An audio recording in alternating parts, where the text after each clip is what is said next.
انی رسول اللہ الیکم جمیعا، اے دنیا بھر کے انسانوں میں تم ساروں کی طرف اللہ کا رسول بن کر آیا ہوں. وما ارسلناک الا کافۃ للناس بشیرا ونذیرا،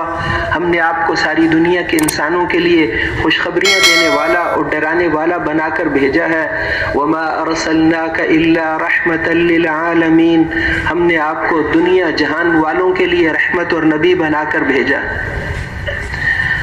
تو ایک قوم کے لیے نہیں، ایک علاقے والوں کے لیے نہیں، دنیا میں 6 بر اعظموں میں انسان آباد ہیں، آپ 6 بر اعظموں والوں کے لیے نبی اور رسول بن کر آئے.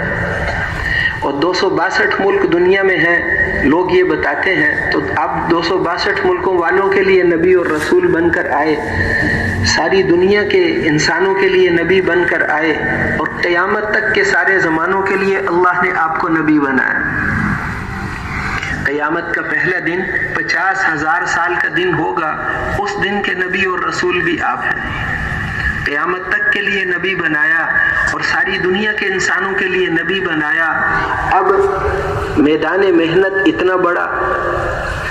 حضرت شعیب علیہ السلام ایک بستی کے نبی اور 850 سال ان کی عمر تھی. پہلے نبیوں کی عمریں لمبی لمبی ہوتی تھیں. حضور اکرم صلی اللہ علیہ وسلم پوری دنیا کے نبی اور عمر مبارک بہت تھوڑی، اس لیے کہ اللہ جل شانہ کو یہ شروع سے منظور تھا کہ آپ کی امت کو بھی اس محنت میں شریک کرنا ہے. اس لیے آپ نے ارشاد فرمایا کہ میری بعثت دوہری بعثت ہے، میری بعثت دوہری بعثت ہے، میرے ساتھ اللہ نے میری امت کو بھی مبعوث فرمایا، میرے ساتھ اللہ نے میری امت کو بھی مبعوث فرمایا. جو کام آپ کو دے کر بھیجا وہی کام اس امت کو بھی اللہ نے دیا، ہو کر امت اور کرے کام نبیوں والا.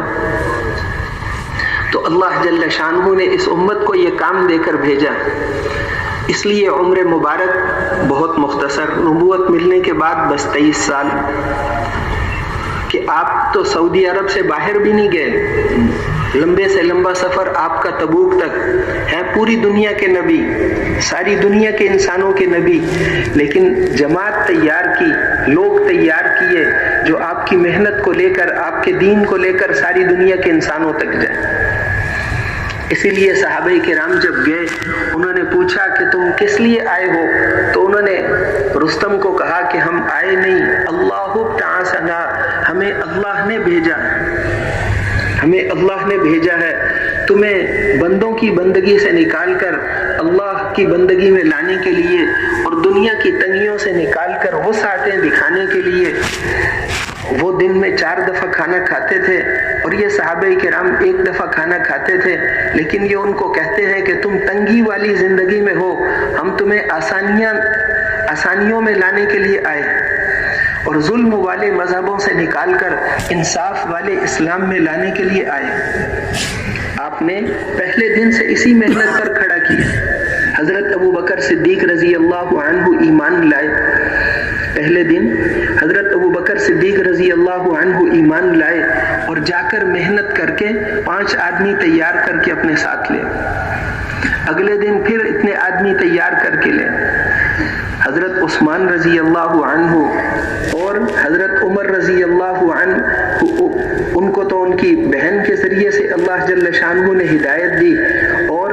حضرت عثمان رضی اللہ عنہ کو شروع میں دعوت دینے والے، ان کو حضرت ابو بکر صدیق رضی اللہ عنہ کے ذریعے اللہ نے ہدایت نصیب فرمائی. حضرت سعید بن زید، حضرت طلحہ رضی اللہ عنہ، حضرت زبیر رضی اللہ عنہ، سعد بن ابی وقاص، عبد الرحمن بن عوف رضی اللہ عنہ، یہ آپ کے پہلے دن کی کمائی. یہ سارے 10 مبشرہ میں سے. تو اللہ جل شانہ نے وہی ذمہ داری، جو ذمہ داری آپ کو دے کر بھیجا، اسی کو اس امت کی بھی ذمہ داری بنایا. وَكَذَلِكَ جَعَلْنَاكُمْ أُمَّةً وَسَطًا لِتَكُونُوا شُهَدَاءَ عَلَى النَّاسِ وَيَكُونَ الرَّسُولُ عَلَيْكُمْ شَهِيدًا، ہم نے تمہاری امت کو ساری امتوں میں سے افضل امت بنایا ہے تاکہ تم قیامت کے دن لوگوں کے گواہ بنو، اور حضرت محمد الرسول اللہ صلی اللہ علیہ وسلم تمہارے گواہ بنے. یہ ہمارا کام ہے، ساری دنیا کے انسانوں کو اللہ کے دین کا پیغام پہنچانا، اللہ کے دین کو لے کر ساری دنیا کے انسانوں کے پاس جانا، یہ ہمارا اصل کام ہے۔ ہم اپنے علاقوں اور اپنے شہروں کے نہیں ہیں، ہم کسی ملک میں محدود نہیں ہیں، صرف پاکستان اور صرف ایک ملک کے لیے اللہ نے ہمیں نہیں بنایا، پوری دنیا ہماری محنت کا میدان ہے، ساری دنیا کے انسانوں کو اللہ کے دین کا پیغام پہنچانا۔ ہم پنجابی نہیں، ہم پاکستانی نہیں، یہ نسبتیں فانی نسبتیں ہیں، ہماری اصل نسبت یہ ہے کہ ہم اللہ کے بندے ہیں، حضور صلی اللہ علیہ وسلم کے امتی ہیں، اللہ کے دین کے پیغام کو لے کر ساری دنیا میں پہنچانا، یہ ہمارا اصل کام ہے۔ اس کے بارے میں قیامت کے دن ہم سے پوچھا جائے گا۔ اسی کے لیے ساری محنت تھی آپ کی۔ آپ کو جب انہوں نے مکے والوں نے کہا کہ آپ چاہتے کیا ہیں، اس محنت سے چاہتے کیا ہیں، اگر آپ شادیاں کرنا چاہتے ہیں ہم آپ کو 10 عورتوں سے شادیاں کرا دیں گے، یہ کام چھوڑ دو۔ یہ لوگوں کو آپ بلاتے ہیں، روز ہماری قوم کے آدمی نکل کر ادھر چلے جاتے ہیں، اس لیے آپ یہ کام چھوڑ دیجئے، ہم آپ کو 10 شادیاں کرا دیں گے۔ آپ بادشاہ بننا چاہتے ہیں، ہم آپ کو بادشاہ بنا لیں گے، اور اگر آپ مال چاہتے ہیں اس محنت سے تو ہم آپ کو سارے مال جمع کر کے آپ کو دے دیتے ہیں۔ آپ نے فرمایا کہ نہیں، میں اس کے لیے نہیں آیا، میں تو اللہ کا رسول ہوں، اللہ کا رسول ہوں، اللہ کا پیغام پہنچانے کے لیے آیا ہوں۔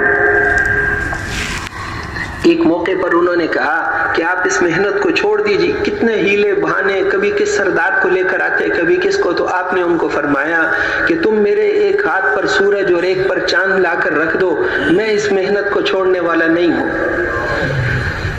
ایک اور موقع پر آپ نے ان کو فرمایا کہ جیسے تم سورج میں سے ایک آگ کا شعلہ نکال کر نہیں لا سکتے، میں اس محنت کو نہیں چھوڑ سکتا، یہ میرے رب کا حکم ہے۔ ایک اور موقع پر جب وہ آئے تو آپ نے ان سرداروں کو فرمایا لَيَنْفَذَنَّ هَذَا الْأَمْرُ أَوْ تَنْفَرِدُ سَالِفَتِي، یا یہ گردن کٹ کے جدا ہو جائے گی یا یہ دین زندہ ہوگا، میں اس محنت کو چھوڑنے والا نہیں ہوں۔ صلح حدیبیہ میں ان کا لاؤ ہم صلح کر لیں، 10 سال تک جنگ نہیں کریں گے، ٹھیک ہے نہیں کریں گے، لیکن دعوت چھوڑ دو کہ یہ 1 سیکنڈ کے لیے بھی نہیں چھوڑ سکتے، لوگوں کو اللہ کی طرف بلانا چھوڑ دو کہ یہ نہیں ہو سکتا، یہ تو ہمارا کام ہے، یہ ہماری زندگی کا مقصد ہے، اس کو نہیں چھوڑ سکتے۔ جنگ چھوڑنی ہے چھوڑ دیں گے، جو بھی چیز کہو، ہم کسی چیز کے لیے آئی نہیں، تو آئیے اللہ جل شانہ، اللہ کا دین زندہ ہو جائے، اللہ کی عظمت دلوں میں بیٹھ جائے۔ انبیاء علیہ السلام لوگوں کو اللہ کا تعارف کراتے تھے، حضور صلی اللہ علیہ وسلم مکے کے بازاروں میں تشریف لے جاتے، عکاظ اور ذی المجنہ اور ذی المجاز، یہ وہاں کے بڑے بڑے بازار تھے، اور صبح سے لے کر رات تک وہاں پر دعوت دیتے، وہاں لوگ چائے نہیں پلاتے تھے، دھکے مارتے تھے، مٹی ڈالتے تھے۔ 2 بھائی کہتے ہیں ہم نے ایک دفعہ کہا آج تماشا دیکھیں گے، صبح کو آپ نے بازار میں دعوت دینی شروع کی، کوئی دھکا دیتا تھا، کوئی بات نہیں سنتا تھا، کوئی مٹی آپ پر پھینک دیتا تھا، آپ اگلے کے پاس چلے جاتے، پھر اس سے اگلے کو دعوت دیتے، چھٹی نہیں تھی۔ ان لک فی النہار سبحا طویلا، دن کو آپ کو لوگوں کے سمندر میں تیرنا ہے۔ تیرنا اس لیے فرمایا کہ تیرنے میں بیچ میں چھٹی نہیں ملتی، چلتے ہوئے گاڑی میں جاتے ہوئے تو آدمی بیچ میں آرام کر سکتا ہے، آرام گاہ آ جاتی ہے، لیکن جو آدمی تیر رہا ہے، تیرتے تیرتے بیچ میں آرام کرنے لگے گا تو وہ تو ڈوب جائے گا۔ اس لیے دن کو آپ کو لوگوں کے پیچھے پھرنا، اور رات کو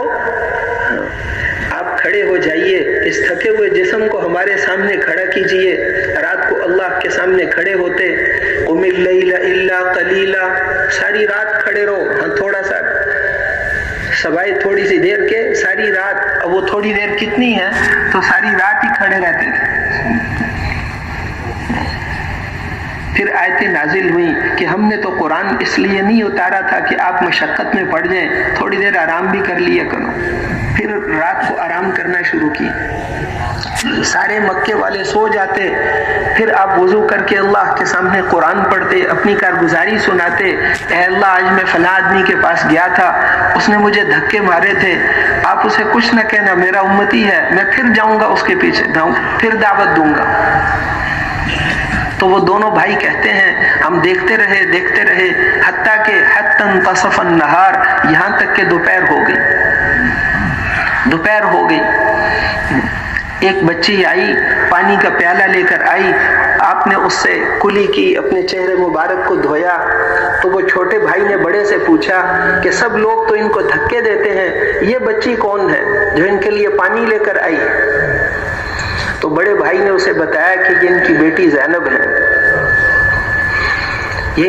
زینب ہے۔ آپ نے فرمایا کہ میری بیٹی اپنا دوپٹہ ٹھیک کر لے، اور تو گھبرا نہیں، یہ کچھ بھی نہیں کر سکتے، میرے اللہ کا وعدہ ہے، جس دین کو دے کر تیرے باپ کو بھیجا ہے، اس کو اللہ دنیا کے ہر کچے اور پکے گھر میں پہنچائیں گے، یہ مجھے کوئی تکلیف نہیں پہنچا سکتے۔ لگے ہوئے ہیں۔ انبیاء علیہ السلام کی محنت کی بنیاد اللہ کی ذات پر یقین ہوتا ہے، مال اور ملک بنیاد نہیں ہوتے۔